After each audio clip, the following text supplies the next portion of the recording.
New Jersey congressman's aide gets an earful from a Chinese diplomat over organ harvesting bill.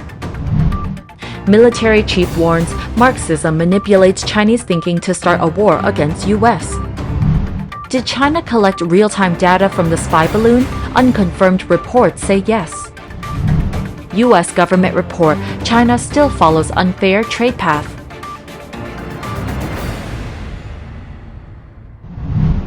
New Jersey Representative Chris Smith has confirmed that a Chinese diplomat sent his aide a lambasting email about accusations of forced organ harvesting in China. According to the New York Post, the email arrived at 9:49 p.m. on March 28th, just one day after the House panel approved the Stop Forced Organ Harvesting Act of 2023, with a 413-2 vote. The legislation is authored by Representative Smith, which seeks to sanction China for the gruesome practice against its own citizens. Multiple reliable investigations have confirmed the issue of forced organ harvesting in China, according to a panel of lawyers and experts named the China Tribunal. The most vulnerable group is Falun Gong practitioners, among other prisoners of conscience and ethnic minorities in the country.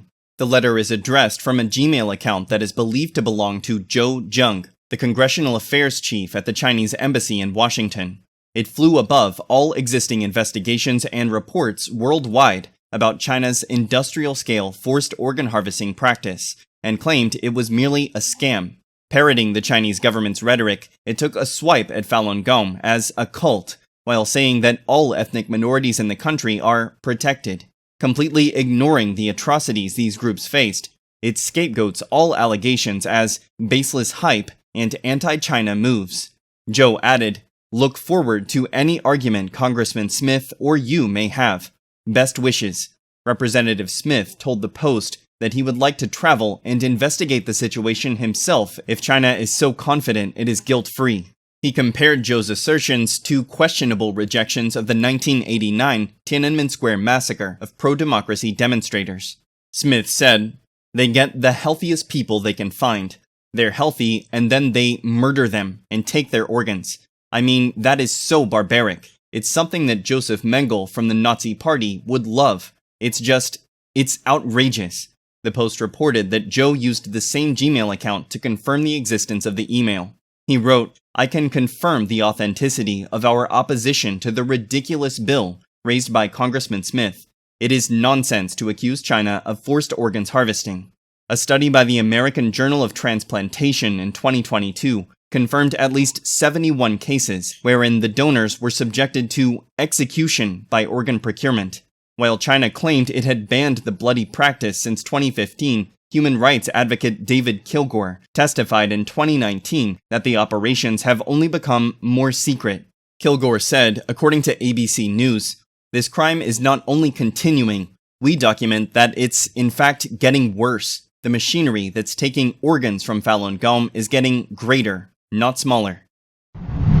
During an interview on March 31st, U.S. Chief of Staff Mark Milley said that Chinese Communist Party leaders believe that war against the U.S. is inevitable. "There is a lot of rhetoric in China that could create the perception that war is just around the corner," Milley said. "In my analysis of China, at least their military, and perhaps others, have come to some sort of conclusion that war with the United States is inevitable. I think that's a very dangerous thing."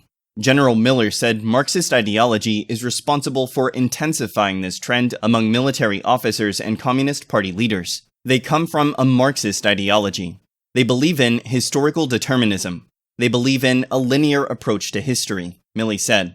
"That's not how we think in the West," he noted.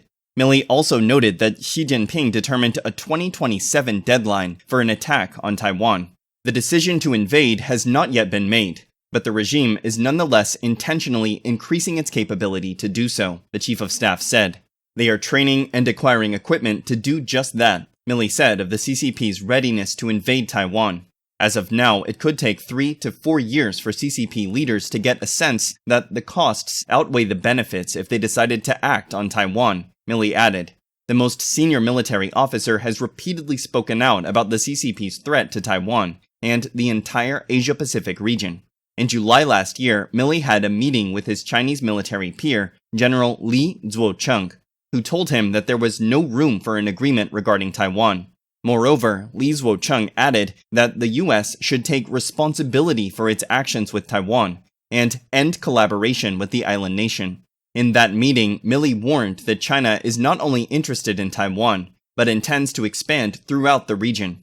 The CCP continues to move forward with negotiations, such as the agreement signed with the Solomon Islands, which was criticized by the United States and Australia for the high probability of China building a military base. Meanwhile, diplomatic relations between China and the United States continue to freeze.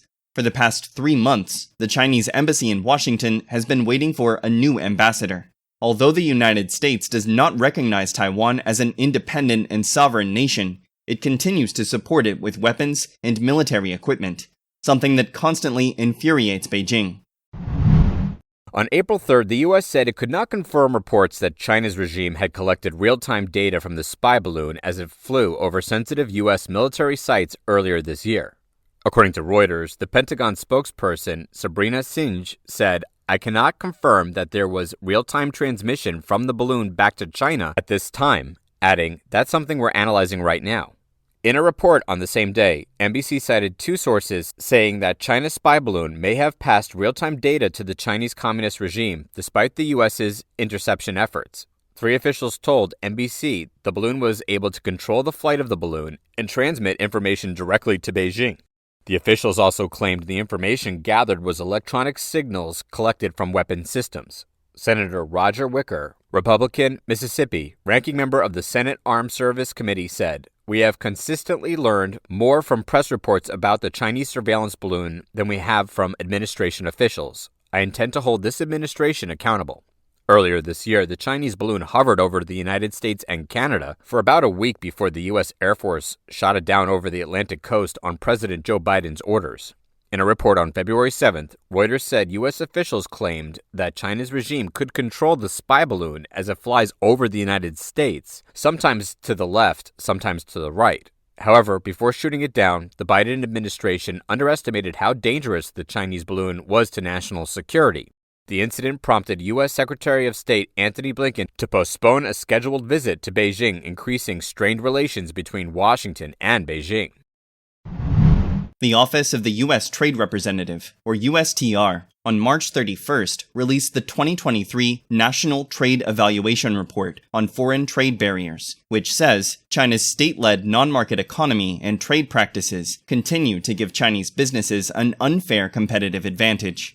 The report provides a comprehensive review of major foreign barriers to U.S. exports of goods and services, U.S. foreign direct investment, and U.S. e-commerce in key export markets. U.S. Trade Representative Catherine Tai said that the USTR is implementing President Joe Biden's worker-centric trade agenda to grow the economy comprehensively from the bottom up and from the middle out to deliver sustainable, inclusive prosperity for all. The report covers significant trade barriers in over a dozen areas, such as import policies and intellectual property protection, while singling out China's barriers to digital trade, industrial policy, and labor rights. As regards digital trade, the report shows that the USTR will continue to engage with foreign governments on policies that significantly impact U.S. exporters of digital products and services, and undermine the ability of U.S. manufacturers and service providers to transmit data across borders. Regarding industrial policy, the report states that China's state-led, non-market economy and trade practices continue to influence the industrial policies pursued in China, which provides Chinese companies with an unfair competitive advantage. The Chinese government provides substantial financial support, regulatory aspects, and other preferences to Chinese companies, while pursuing formal and informal policies and practices that seek to put foreign competitors at a disadvantage. Regarding labor rights, the Chinese government continues failing to fully enforce existing bans on forced labor, particularly in the Xinjiang Uyghur Autonomous Region. The USTR's country trade assessments, published annually since 1985, cover significant foreign trade barriers in more than 64 markets, accounting for 99% of U.S. trade in goods and 66% of U.S. trade in services.